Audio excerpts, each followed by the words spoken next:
Ako substandard ka naman yata yan, sabi ni Kuya Kapreso. Oo nga kuya eh, ang daming naging ang daming naging bitak po baga dito sa amin. Kaya nga Doc Love, kasi delikado sabi ni Bian kasi sa live. Yun nga sinasabi sa live. Sa live sinabi ni Biancy na nagbiakan po lahat ang mga lublak. Yung kanilang taas ay mukhang wala ng silbi. Sayang pera. Sayang pera. Tinipid. Ano yan? Kasi di 4 halublak tapos walang beam. Walang beam kasi yan. Yung parang ang alam ko, walang beam yan. Kaya nag 5.7, gumalaw ang ano. Hindi na bagyo ngayon ang problema. Lindol na.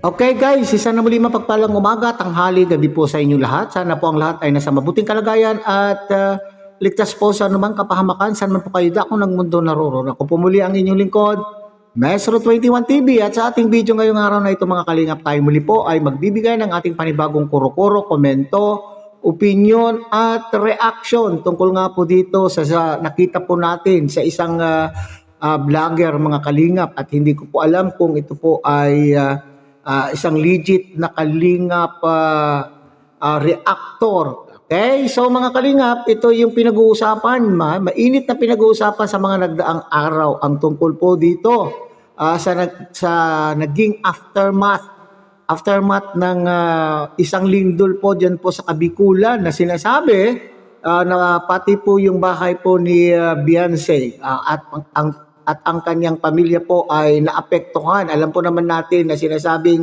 ito ay may second floor at sinasabi dun sa naging live po niya mga kalingap na ito daw po ay nagkabitak-bitak. Nagkabitak-bitak po dahil po sa lindol at doon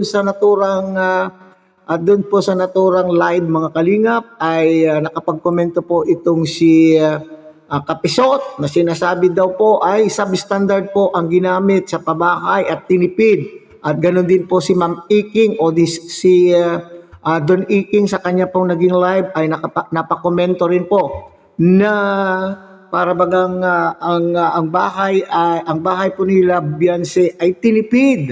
Tinipid daw po ng materyales. Kaya doon maaari na kaya po ito ay nagkabitak-bitak. Pero ang tanong po dyan mga kalingap, gaano katotoo na ito po ay nagkabitak-bitak? Kasi may lumalabas na rin po ngayon mga kalingap na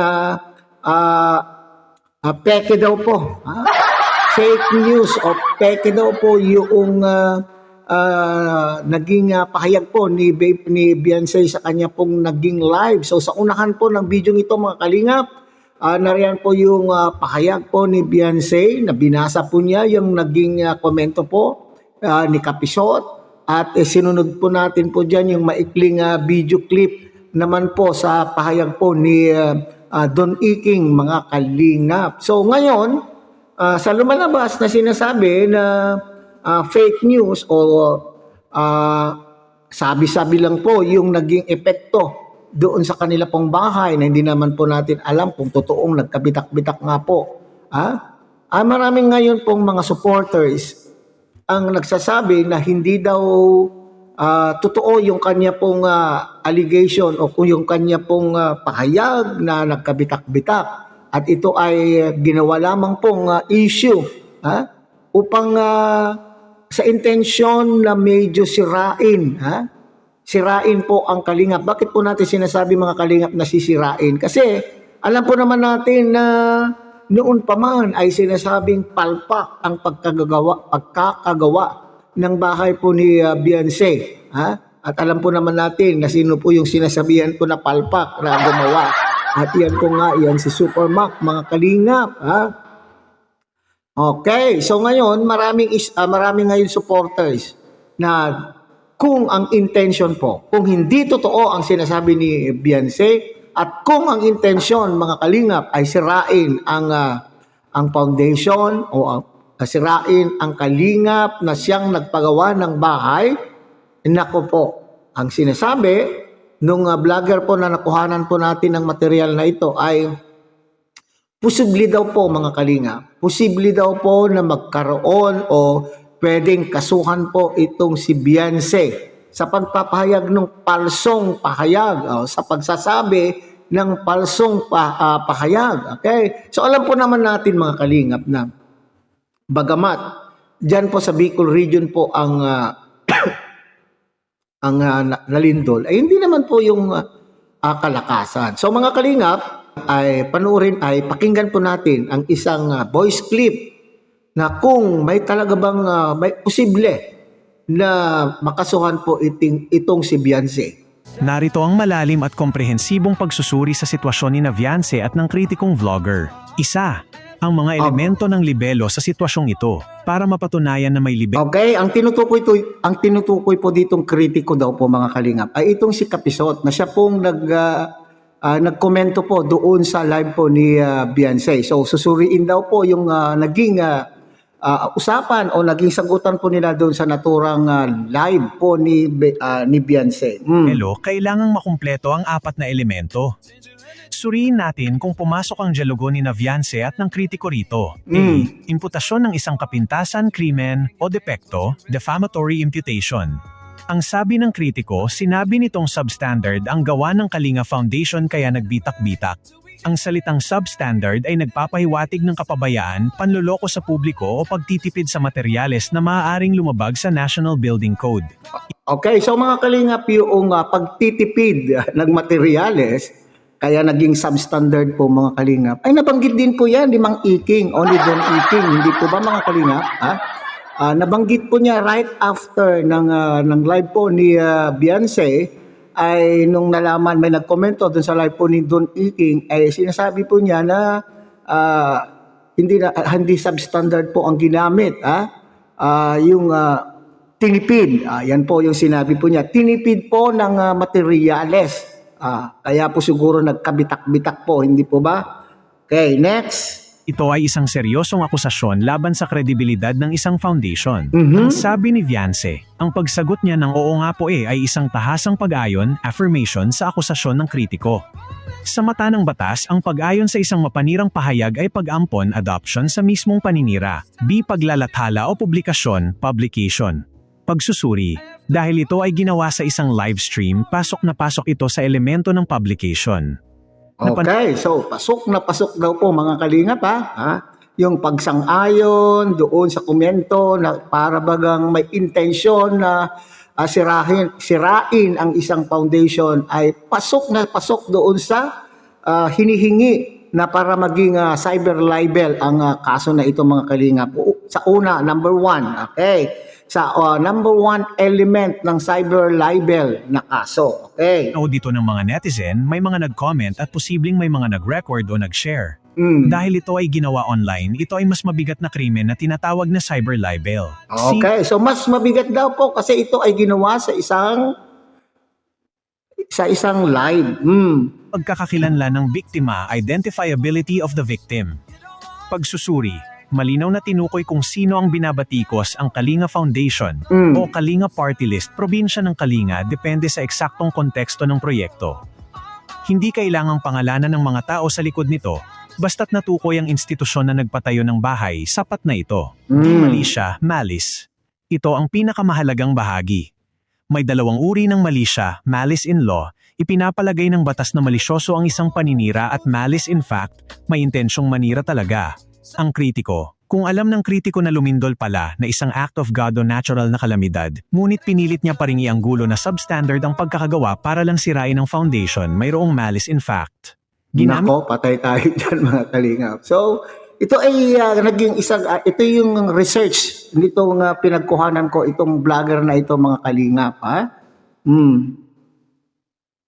Niya ang sitwasyon upang magbintang ng walang sapat na ebidensya o pagsusuri mula sa mga eksperto, mga engineer. Si Viance, bilang benepisyaryo na nakatira mismo sa bahay, alam niya ang katotohanan na lumindol.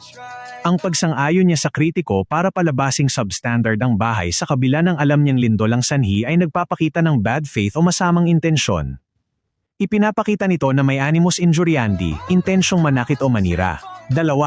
Sino ang pwedeng sampahan ng kaso? Nako. Kung magdidesisyon ng Kalinga Foundation na magsampa ng kaso, maaari Okay, kung magdidesisyon itong Kalingap Foundation o si Kuya Bal. Kasi kung ang feeling o ang pakiramdam po ni Kuya Bal ay talaga naman pong ito ay isang uri ng paninira gaya po itong sinabi po ni Kapisot at alam po naman natin mga kalingap na itong si Kapisot ay numero 1 kritiko ng kalingap. Okay, so ibig sabihin itong pagkokomento po niya na ito ay mayroon na pong mayroon intensyon na ipahiya no, o sirain ang kalingap, hindi po ba? So pasok na pasok daw po dito mga kalingap. Ang kasuhan ng 2 tao. A. Ang kritikong vlogger, principal by direct participation.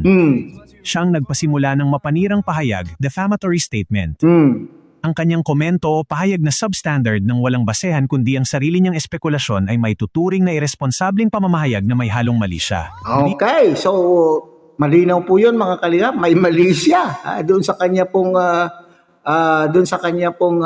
ginawang komento sapagkat hindi naman po siya expert para sabihin na substandard po yung ginamit. Wala siyang katibayan na maipapakita kung ito man po ang materyales na ginamit ay substandard. So ibig sabihin, kung yung komento po ni Kapisot ay pasok din po sa banga, hindi rin kaya pasok din po dito sa naging pahayag po ni Mang Iking o ni Don Iking o si Doc Lat. Doon sa kanya po naging pahayag na tinipid po yung materyales. So ibig sabihin din ba, pwede rin pong kasuhan po dito si Mang Iking? Okay. So expert lamang po ang makakapagsabi kung talagang substandard po ang ginamit. Mga engineer expert. Expert engineer lang po ang makakapagsabi. Ngayon, ang tanong po dyan, maestro, paano yan kung talagang may bitak po talaga, lalo po kung very visible ang mga bitak ng nangyari po doon sa bahay at talaga naman pong malalaki ang bitak. Paano kung totoong ganun po? O maaring kung totoo man na nangyari, di pwede rin sigurong kasuhan po yung kontraktor, hindi po ba? Pwedeng kasuhan po yung kontraktor. Okay. Si Viance, principal sa pamamagitan ng pag-ayon conspiracy. Maaaring maging depensa ni Viance na sumagot lang siya o nadala lang sa emosyon. Subalit, sa batas ng libelo ang pagpapatibay sa isang maling akusasyon habang alam mo ang katotohanan ay nagiging sanhi upang ituring kang katuwang sa paninira. Nako. Ang kanyang salitang oo nga po ay nagkumpirma sa kanyang mga manonood na totoong substandard ang bahay na Nako. naging dahilan upang mapaniwala ang publiko. 3. Ang depensa ng fair comment, katanggap-tanggap ba? Maaaring idepensa ng kritiko o ni Viance na sila ay nagpapahayag lamang ng kanilang opinyon. Correct. Freedom of speech, fair comment, lalo na kung ang Kalinga Foundation ay isang pampublikong figura o tumatanggap ng pondo mula sa publiko. Gayunpaman, ang fair comment ay may limitasyon. 1. Dapat ito ay nakabatay sa tunay na mga katotohanan, true facts. 2. Sa sitwasyong ito, ang katotohanan ay lumindol. Ang pagbaluktot sa katotohanan ito upang palabasin na kasalanan ng foundation ng bitak ay hindi na fair comment, ito ay manipulasyon ng katotohanan, distortion of facts. Tandaan, ang pagtukoy kung ang isang gusali ay substandard ay nangangailangan ng ekspertong opinyon mula sa mga lisensyadong engineer o structural inspectors. Yan ang sinasabi. Kinakailangan ang inspection ay mula po. So paano natin mapapatunayan ngayon? Kung halimbawa magdesisyon po ang Kalingap o ni Kuya Bal na ay nako po paninira po ito sa Kalingap at magdesisyon po siyang magsampa ng kaso, paano natin mapapatunayan ngayon na talagang may bitak-bitak po yung bahay po ni Viance? So maaaring mag-request po si Kuya Bal ng expert engineers, okay? O so municipal engineer o city engineer na mag-inspect doon sa bahay na yan at patunayan po nila na talaga pong substandard yung ginamit na materyales sa pagpapakonstruct ng bahay na yan. Ngayon, kung mapatunayan na hindi, yan po yung sinasabing pasok sa banga. Ang paghula o paggigiit nito sa isang public livestream ng walang hawak na structural report ay isang irresponsableng akusasyon na pasok sa kahulugan ng mali siya. 4. Konklusyon, may batayan ba ang kaso? Oo, may malakas na batayan, probable cause, para sa kasong cyber libel. Ang naging takbo ng usapan ay nagpapakita ng mga sumusunod na elemento ng isang malicious and libelous statement. 1.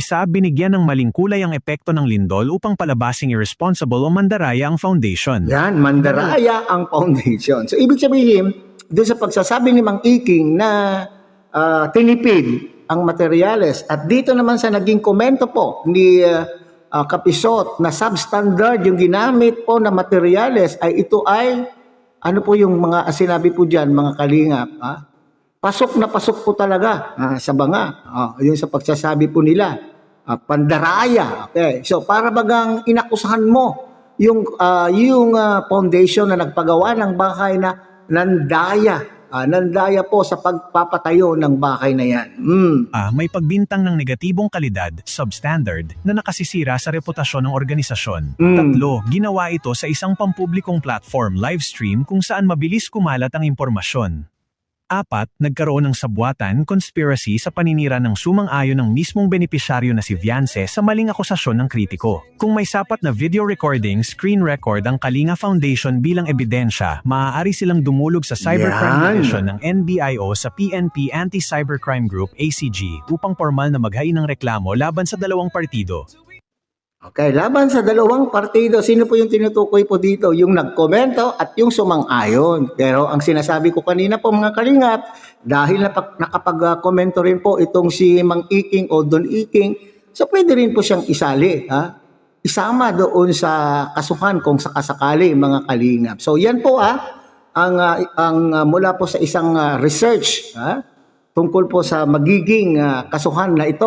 Kaya nga po sinabi po dyan ay posible ba ang makasuhan po? Maski sa pagsang-ayon lamang pala mga kalingap sa komento na mapanira. Alam po naman natin na itong si Kapisot ay talagang numero 1. Maski anong bagay na gawin po ng kalingap ay sinisilipan po ng butas. So ibig sabihin yung kanya pong komento ay mapanira. Mapagbintang doon sa kalingap.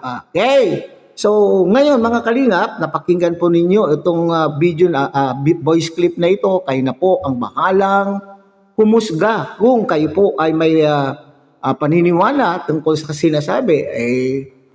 Ganun po talaga mga kalingap. Kung magkakaso man, ay abangan po natin ang susunod na kabanata. Okay, hanggang dito na lamang po tayo mga kalingap.